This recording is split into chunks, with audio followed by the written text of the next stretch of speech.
오늘은 10월의 마지막 주입니다. 10월의 마지막 주 하나님의 말씀 보시겠습니다. 오늘 10월 29일 마지막 주 하나님 말씀은 로마서 14장 17절부터 19절까지 말씀입니다. 로마서 14장 17절부터 19절 말씀 보시겠습니다.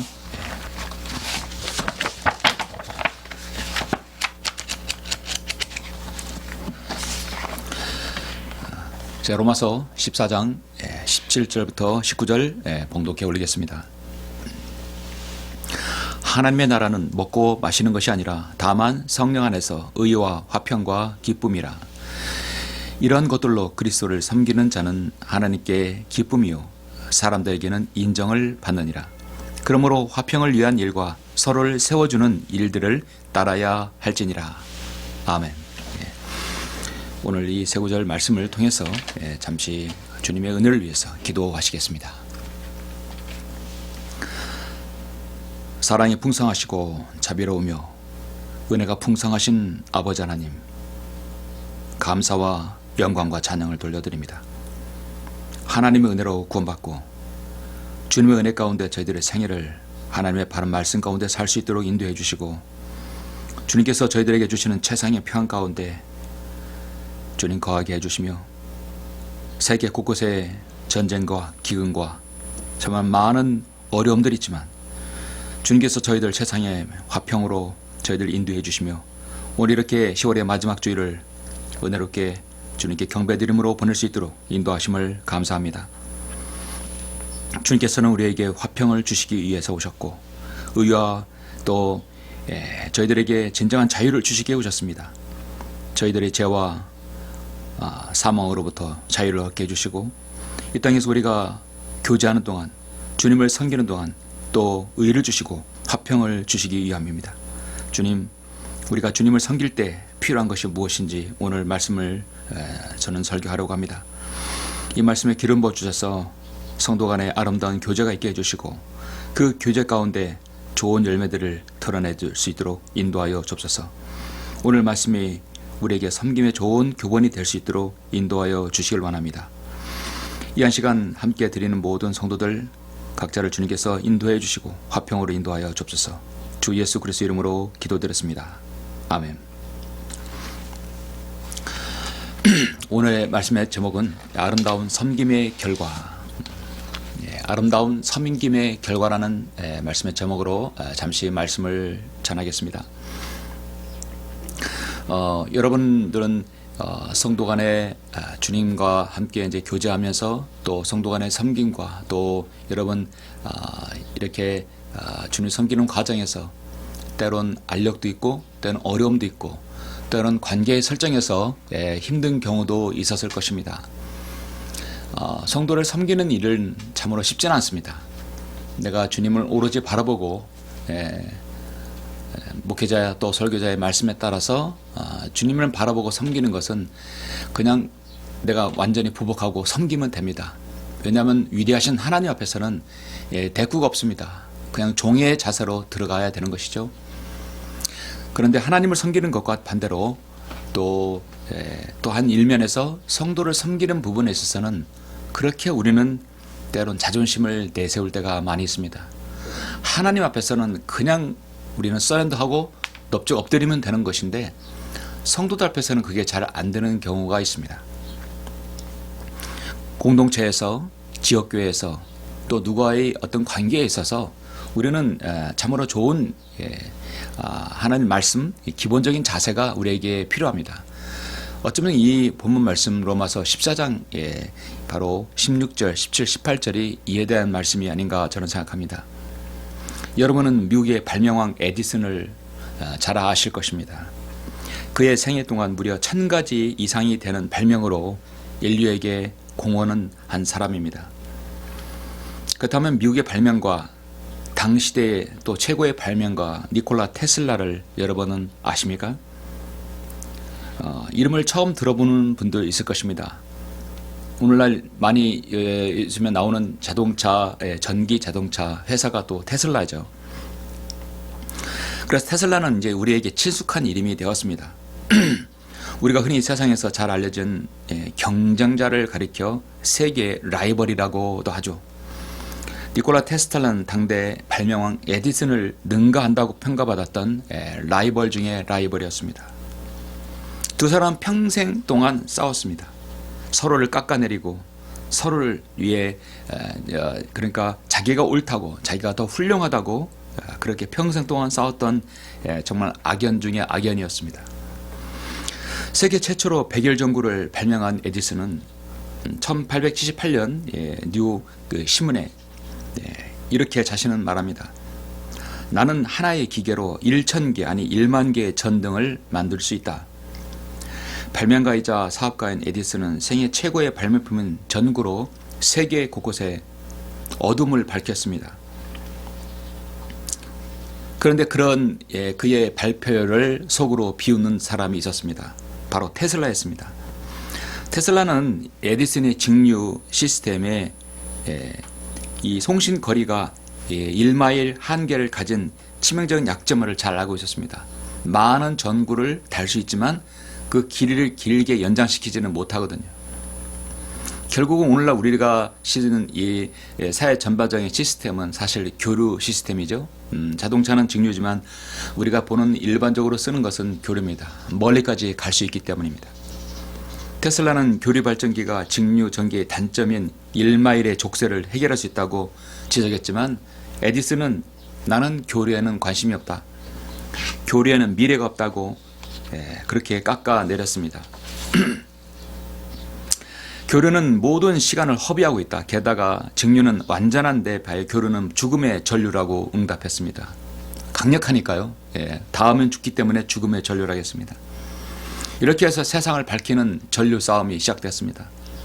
1880년대 미국의 뉴욕에서는 니콜라 테슬라를 필두로 한 회사가 웨스팅하우스와 토마스 에디슨 사이에서 전기 사업의 주도권을 갖고 일생일대의 전류 전쟁이 시작됐습니다.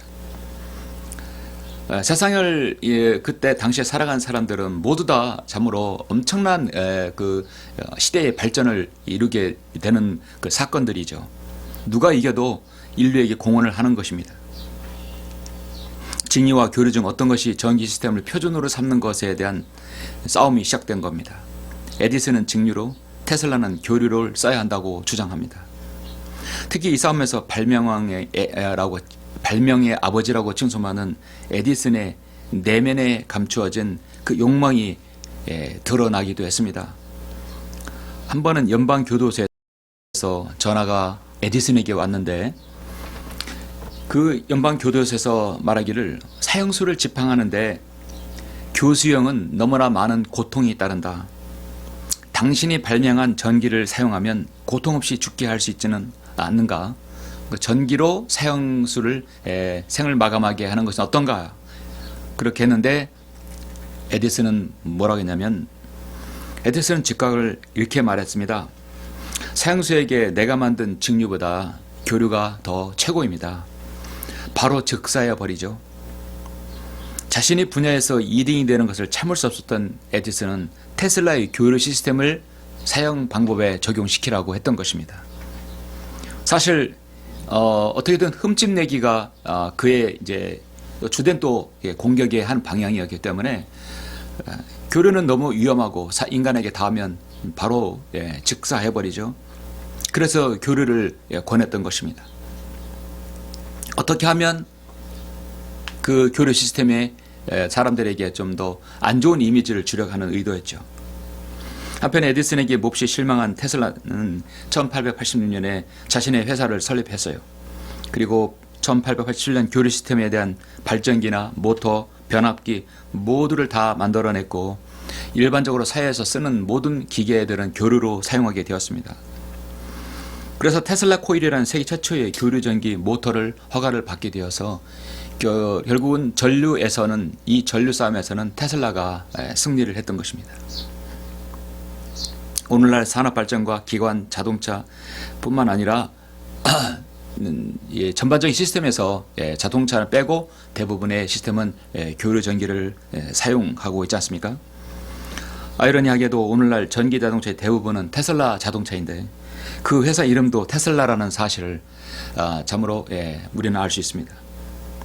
1915년에 11월 6일 날 뉴욕타임스가 기사를 실었는데요. 그 내용은 에디슨과 테슬라가 노벨 물리학상 공동 수상자로 결정되었다는 것입니다. 그런데 스웨덴 할리먼에서는 에디슨, 테슬라를 공동 수상자로 했지만 결국은 두 사람이 타지 못했습니다. 왜 그러냐면 서로가 다 그 수상을 거부했기 때문입니다. 수상을 받아들이면 그 상금을 반씩 나눠 갖게 되죠. 상대방이 2만 달러를 받는 것을 도무지 참을 수 없었던 것입니다. 그래서 난 저 사람하고 공동 수상 안 한다. 난 테슬라하고 공동 수상 안 한다. 그래서 모두 거부해서 다른 사람에게 이 노벨 물리학상이 돌아갔다는 이야기가 있습니다. 실제 역사입니다. 나도 좋고 상대도 좋고 얼마나 좋은 일입니까? 그런데 상대가 받는 것을 내가 싫어하는 거예요. 테슬라는 세르비아 출신이기 때문에 한때 세르비아 지폐에도 그의 초상화가 그려져 있었습니다. 자기장의 밀도로 정의 자속 밀도에 대한 유도 단위로 테슬라를 그 단위를 쓰고 있어요. 전기공학자인 테슬라를 기리기 위한 이름이었습니다. 테슬라는 일평생 결혼도 하지 않고 이후 발명을 거의 하는데 생애를 바쳤습니다. 정말 그는 자신의 죽음에 대해서 관심이 없었습니다. 오직 그 비둘기 한 마리를 키우는데 열정이 있었다고 그래요. 1943년 제2차 대제기전이 전 지구를 흔들었을 때 86세 테슬라는 무일푼으로 어두운 진대에서 혼자 죽음을 맞이했었습니다. 그렇게 세상을 밝히는 발명가는 가장 어두운 곳에서 세상을 에서 숨지게 되었죠. 그는 하나님을 모른 채 영혼을 모른 채 죽었습니다.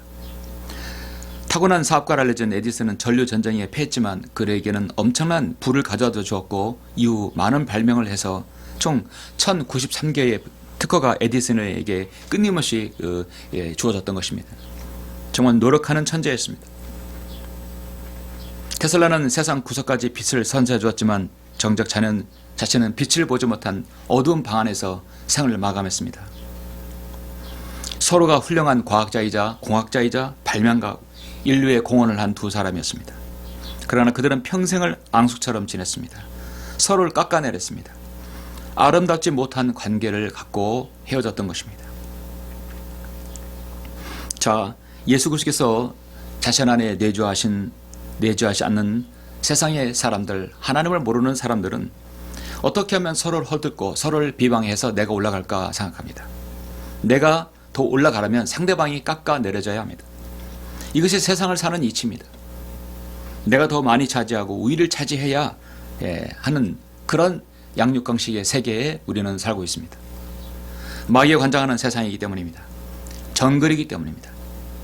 우리는 우리나라 재벌 그룹들, 삼성이나 현대나 롯데 그룹들이 그 형제들의 그 재벌 다툼을 가끔씩 보게 됩니다. 여러분은 무엇을 느끼십니까? 창업주나 그의 아들들이나 결국은 돈으로 멸망할 사람들밖에 눈에는 비치지 않습니다. 마이크로 전제 회로보다 더 복잡한 자회사 순환 출자 구조는 그들의 머릿속 구조는 있지만 양보와 배려와 형제사랑, 순종 그런 것들은 아예 없지요. 조금 전에 에디슨은 그의 전기나 여러 가지 자료들을 보면 분명히 그의 어머니는요 그리스도인으로 알려져 있습니다. 에디슨 또한 나에겐 믿음이 있다. 영혼에 대한 믿음이 있다고 해서 현재 삶을 더 만족하게 한다고 고백은 하였지만 분명한 간증은 보지 못했습니다. 그러나 그의 어머니는 분명히 그리스도인이었습니다. 정상적인 그리스도인의 믿음의 신앙생활은 라이벌을 존중하고 패배를 인정하며 그리스도인의 간증을 드러내야 되는데 그에겐 그것이 없었습니다.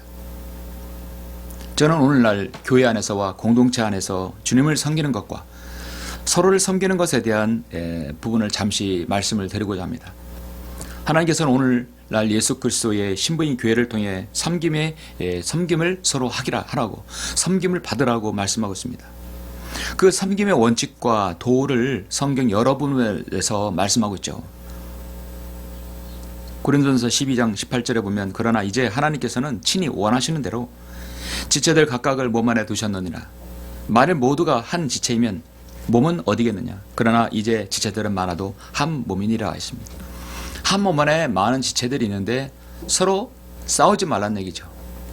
우리 몸은 여러 지체가 있지만 서로 이렇게 양쪽에 두 개가 있고 하나가 있는 것이지만 두 개가 있는 서로 이렇게 다투지는 않습니다. 내가 잘나니 내가 잘나니 싸우지는 결코 않습니다. 몸 안에서 싸우게 되면 몸은 지탱할 수 없게 되는 것이죠.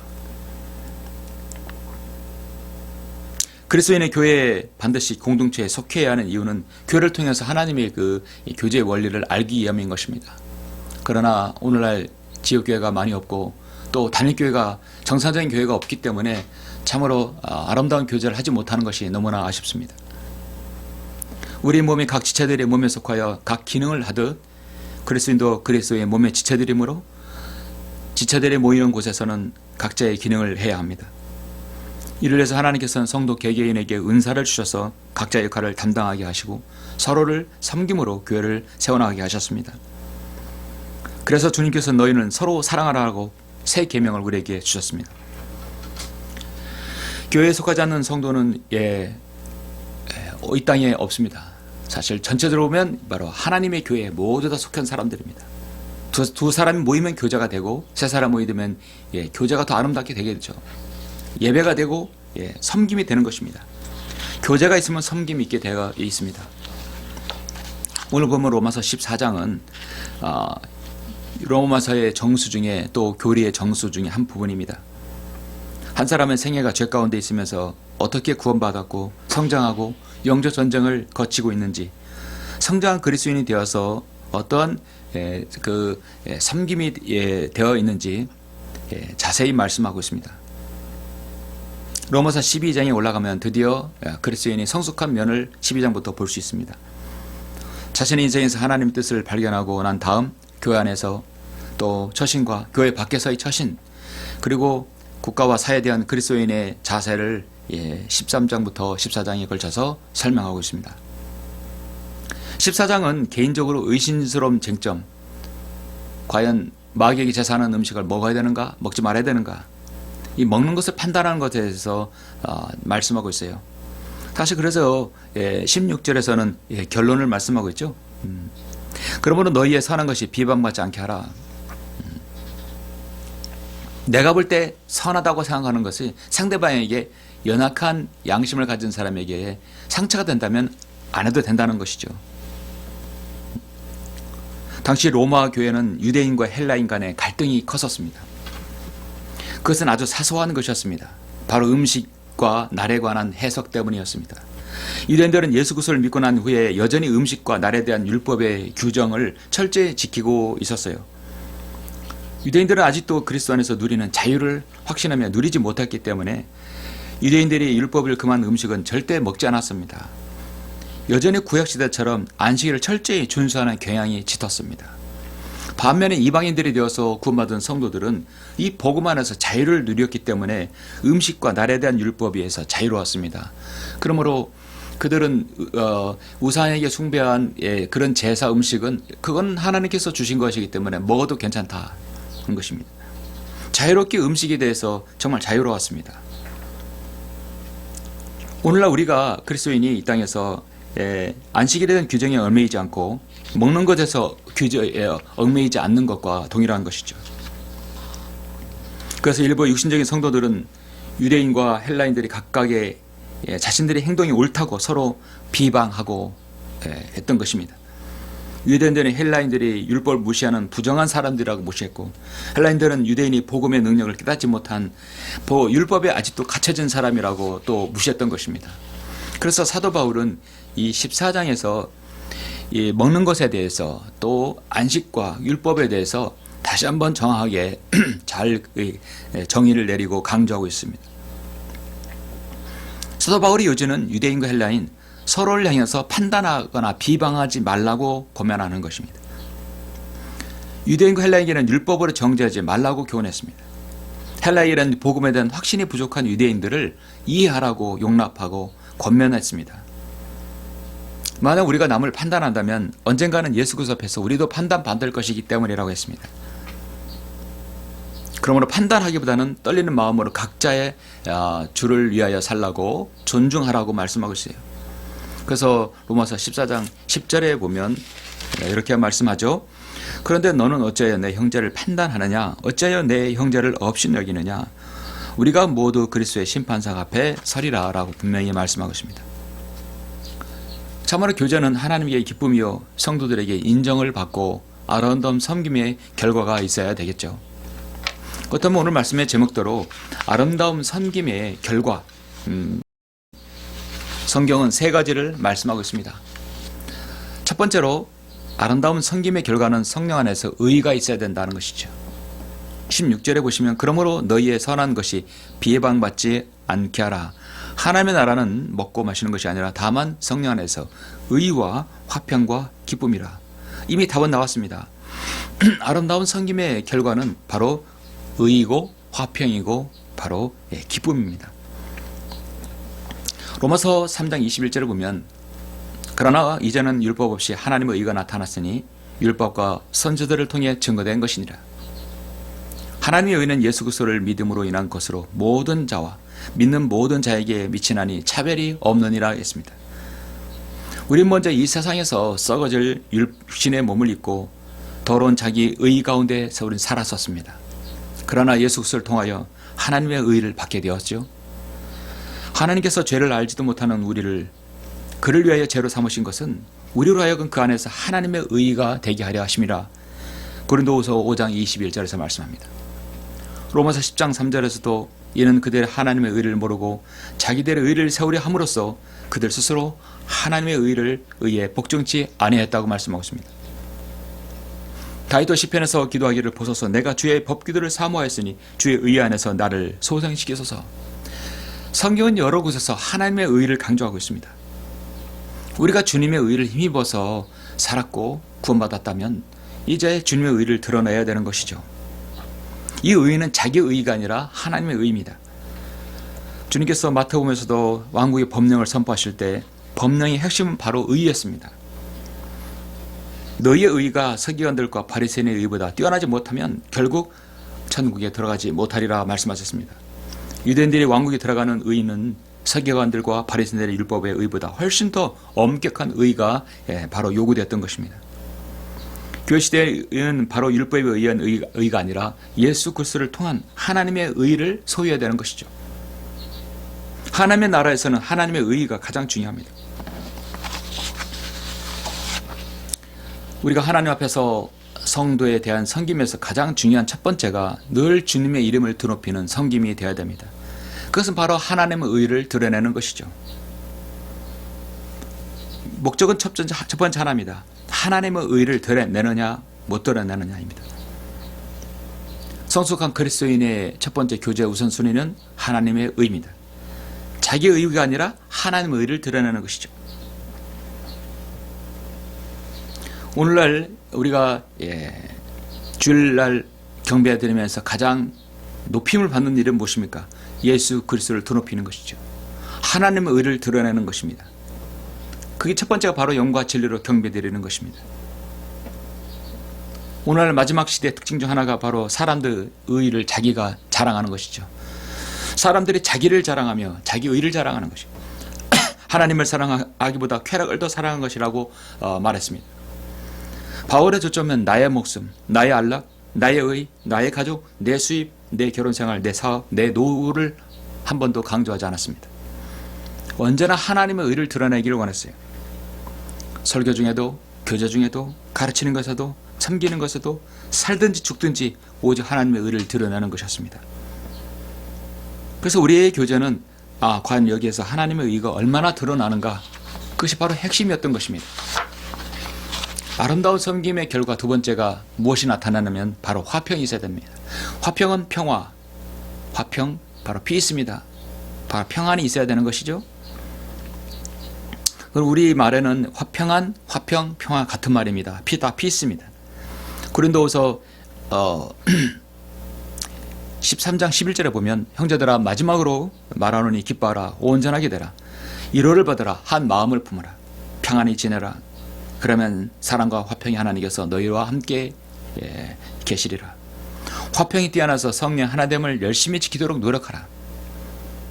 디모데후서 2장 22절에서는 너는 또한 젊은의 정욕을 피하고 오직 순수한 마음으로 주를 부르는 사람들과 함께 의와 믿음과 사랑과 화평을 추구하라.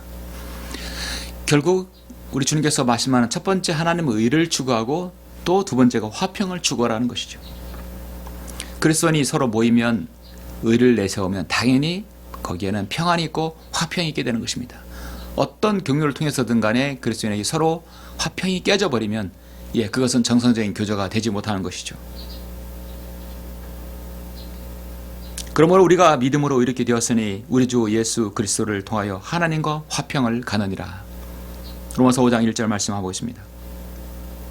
우리는 하나님을 대적하였고 하나님에게 원수가 되었었습니다. 그러나 주님께서 자신의 아들 예수 그리스도를 이 땅에 내어주심으로 우리는 주님과 함께 우리는 하나님과 화평을 갖게 되었던 것이죠. 화목하게 되었다는 것입니다.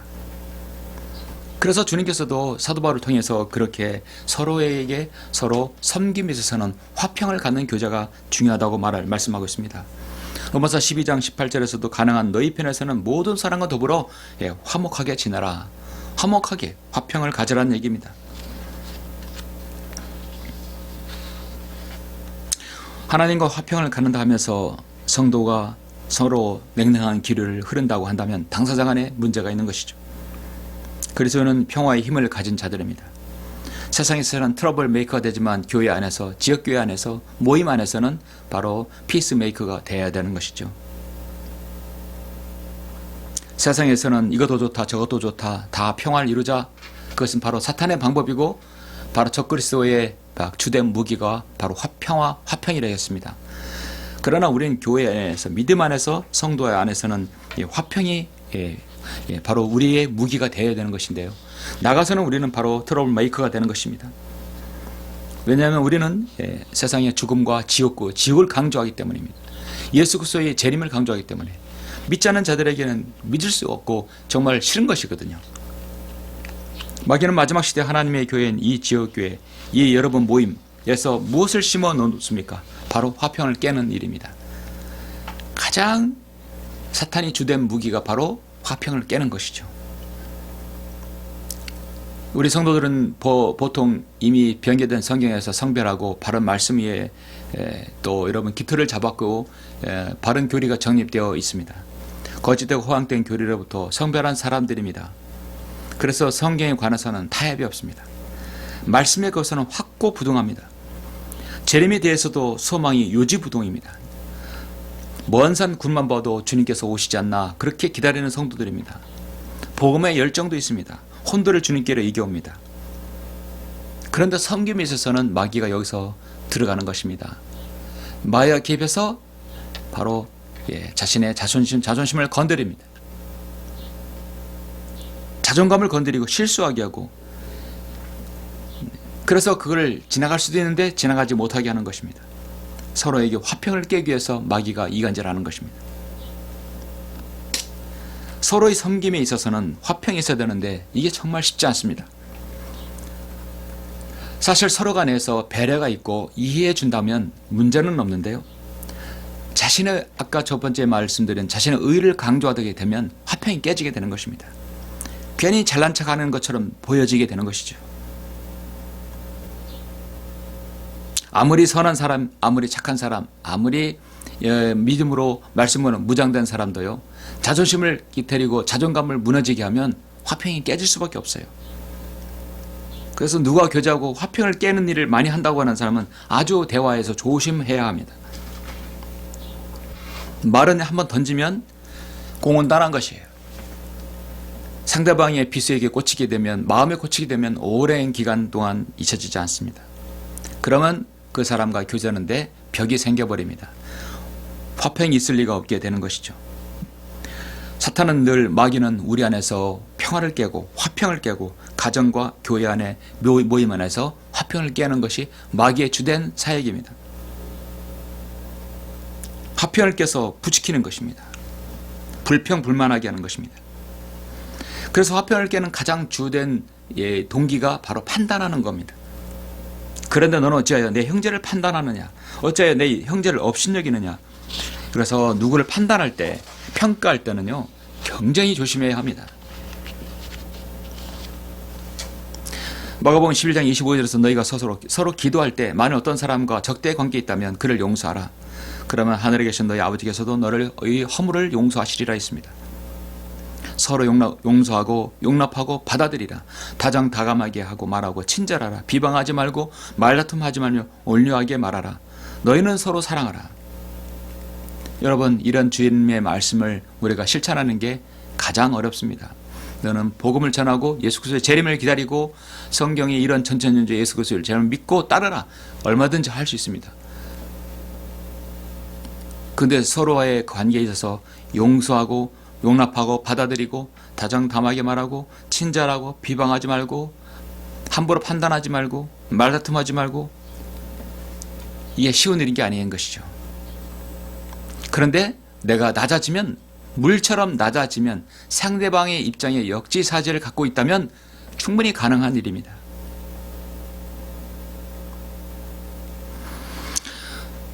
로마서 8장 28절, 로마서 8장 28절 한번 잠깐 보시겠습니다. 8장 28절에 보시면, 우리가 알거니와 하나님을 사랑하는 자들 곧 그분의 목적에 따라 부르심을 받은 자들에게는 모든 일이 합력하여 선을 이루느니라. 그분께서는 미리 아신 자들을 자기 아들의 형상과 일치하게 하시라고 또한 예정하셨으니 이는 그를 많은 형제 가운데서 첫 태생이 되게 하려 하심이니라. 그래야 예정하신 이들을 또한 부르시고 부르신 이들을 또한 의롭게 하시고 의롭게 하신 이들을 또한 영화롭게 하셨느니라 했습니다. 성경은 이렇게 처음부터 우리를 부르심 받은 자들이라 했습니다. 그래서 합력하여 선을 이루라고 말씀하셨습니다. 화평을 깨는데 어떻게 선을 이룰 수 있겠습니까? 그래서 성도의 아름다운 교제의 결과는 결국 서로에게 화평을 주는 것이죠.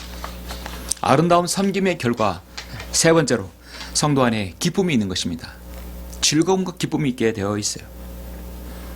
이러한 것들로 그리스도를 섬기는 자는 하나님께 기쁨이요 사람들에게는 인정을 받느니라. 성경은 바로 본문에서 사도 바울은 그렇게 말씀합니다. 하나님 나라를 먹고 마시는 것이 아니라 실제적으로 성령 안에서 의와 화평과 기쁨이라고 말씀하셨고, 이러한 것들로 그리스도를 섬기는 자는 하나님께 기쁨이라 했습니다. 서로가 기쁨이요 하나님께 기쁨을 드리는 것이죠. 하나님의 나라는 기쁨의 나라입니다. 하나는 성도의 기쁨의 사람들이 모이는 곳입니다. 교회는 기쁨의 모임입니다. 에클레시아는 불러냄을 받은 모임이죠. 그래서 기쁨이 있게 되는 것입니다. 요한 3서 1장 4절에서 나의 자녀들이 진리 안에서 행한다는 것을 듣는 것보다 더 큰 기쁨이 없다고 말씀합니다. 사도 바울도 고린도후서 1장 14절에서 너희 또한 부분적으로 우리를 아는 바와 같이 주 예수의 날에 너희도 우리의 기쁨이 되듯 우리가 너희의 기쁨이라는 것이라. 데살로니가전서 2장 20절에서도 이는 너희가 우리의 영광과 기쁨이기 때문이라. 성도 안에 아름다운 교제하게 되면 정말 기쁨이 있게 되는 것이죠. 만약에 교회와 가정이 본질적으로 문제로 서로의 자존심을 내세우고 싸운다면 기쁨을 잃어버리게 되는 것이죠. 진리에 관한 문제가 아닌데도 서로의 생각이 옳다고 싸우면 기쁨을 잃어버리고 벌써 화평이 깨지는 것입니다. 우리는 속지 말아야 됩니다. 마귀의 농락에 속지 말아야 됩니다. 당하지 말아야 됩니다. 당하면 결국 마귀는 화평을 깨고 기쁨을 없애버리고 싹 빠져나가거든요. 그러면 성도 안에서 냉랭한 기류가 흐르게 되는 것이죠. 사람을 인간이라고 합니다.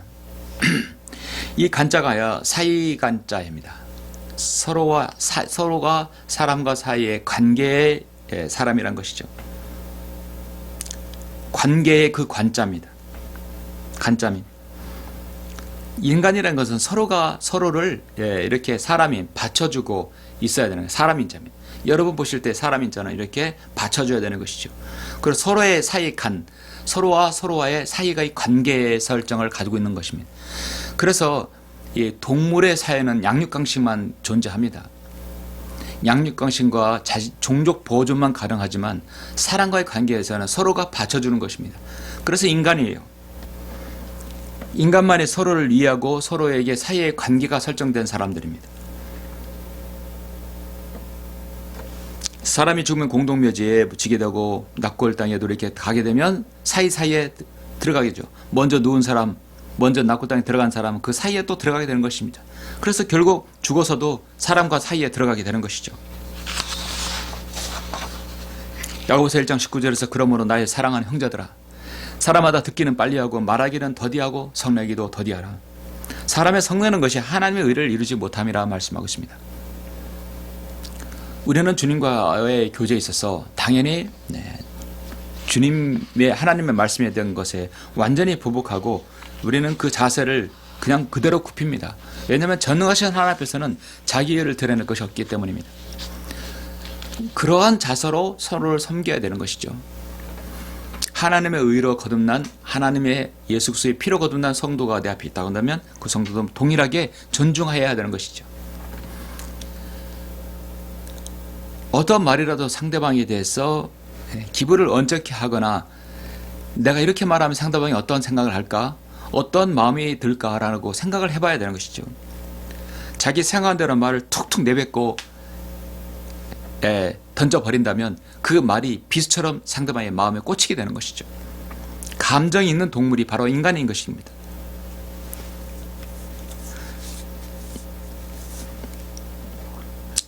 하나님의 사역에 있어서요, 모든 목회자는 사실 성도가 많고 계속 발전하고 부흥이면 더없이 좋겠죠.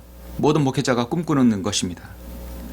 그래도 소수라도 더 중요한 것은 사람들을 늘리는 것보다도 소수가 강성한 교회를 이루고 강성한 집단을 이루면, 모임을 이룬다고 한다면 서로 간에 의가 화평과 기쁨이 있는 그런 모임이 되어야 합니다. 그것이 바로 강성한 모임입니다. 나는 이 모임을 위해서 무엇을 해야 하는가? 나 자신을 바쳐서라도 이 아름다운 모임을 아름답게 이끌고 강성하게 아름답게 그렇게 필라델피아 교회처럼 서로 사랑하는 그런 곳으로 내 자신을 갈아서 거다 넣어야 되는 것이죠.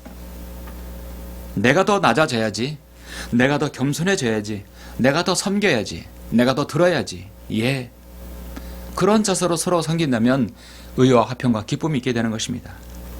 우리의 교제는 성령 안에서 의를 쫓아야 합니다. 남을 판단하지 말아야 합니다. 나와 생각이 다른 것이지 그가 틀린 것이 아니다는 것이죠. 성령 안에서 화평을 쫓아야 합니다. 우리는 하나님과 화평을 갖게 되는 은혜를 입었습니다. 그렇게 화평케 하는 직책을 우리도 받은 사람들이에요. 그러면 내가 이기는 것보다 화평을 쫓아야 합니다. 오직 성령 안에서 우리는 기쁨을 쫓아야 합니다. 내 안에서 예수님이 주신 영원한 기쁨이 있습니다. 그래서 우리는 기쁨의 사람입니다. 오직 이 기쁨을 위해서 우리는 주님을 섬기는 것이죠. 여러분의 생애에 어떤 성도의 두 사람, 세 사람, 어떤 모임이더라도 여러분이 그 자신 안에서 녹아들어서 올리브 기름처럼 매끄럽고 부드럽게 정말 피스메이커가 되는 그런 성도가 되시길 간절히 바랍니다. 기도하시겠습니다.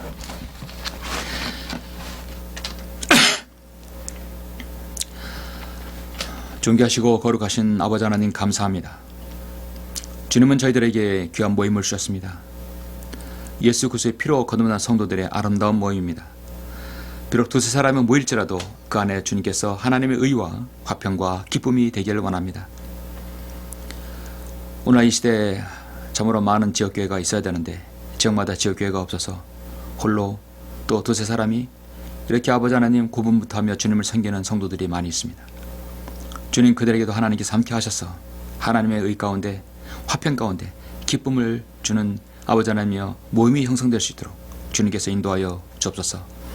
우리가 바른 말씀을 가지고 이 한글 김정인 성경을 가지고 우리가 주님을 섬긴다면 서로를 용납하고 서로를 이해해주고 서로를 배려하고 더 많은 지역교회를 위해서 더 많은 모임을 위해서 우리 힘써야 할 것입니다.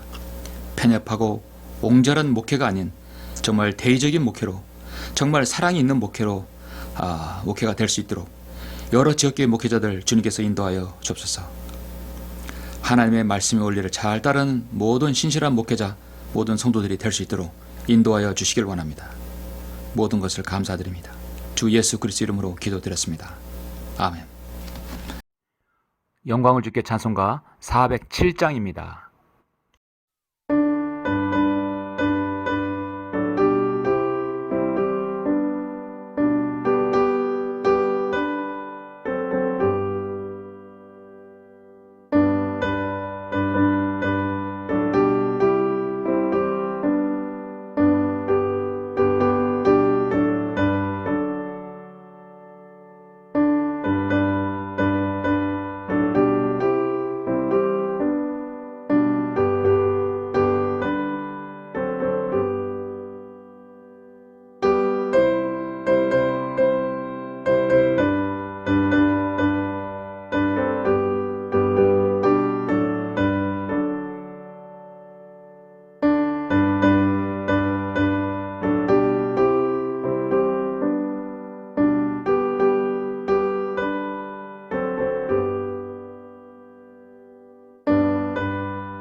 다 같이 기도하심으로 예배를 마치겠습니다. 우리를 사랑하시는 아버지 하나님, 감사를 드립니다. 사도 바울은 오늘 말씀에서 정말 아름다운 섬김, 그 섬김의 좋은 결과는 의와 화평과 기쁨이라 했습니다. 정말 우리는 의와 화평의 기쁨을 위해서 서로 사역하고 서로 도우며 교제하며 주님을 섬겨야 합니다. 아름다운 교제의 결과가 바로 그것입니다. 우리가 바른 말씀이 있고 바른 찬양이 있고 바른 섬김과 교리가 있다고 한다면 우리의 교제는 의와 화평과 기쁨이어야 합니다. 주님, 바라옵건대 이 나라 이 땅에 성경대로 믿는 모든 지역교들이 정말 하나 될 수 있도록 인도하여 주시옵소서. 편협하고 옹졸하고 자신들의 권리만 주장하는 그런 교회가 아니라 서로를 인정하고 서로를 존중하며 서로를 배려하는 그런 목자들이 될 수 있도록 인도하여 주시옵소서. 이 땅에 있는 모든 독립침례교회, 모든 성류침례 교회가 하나 되어서 주님을 마지막 시대에 잘 섬길 수 있도록 인도해 주시고, 새로 태동하는 아름다운 성도 그리스도인이 있다고 한다면 그 어디서나 그 지역교회에서 자유롭게 주님을 섬길 수 있도록 인도하여 주시옵소서. 정말 바라옵고 원합니다. 이 땅에 성령들 없는 지역교회가 하나 될 수 있도록 주님 인도해 주시고, 그래야 우리 주님의 의와 화평과 기쁨을 드러낼 수 있도록 인도하여 주시옵소서.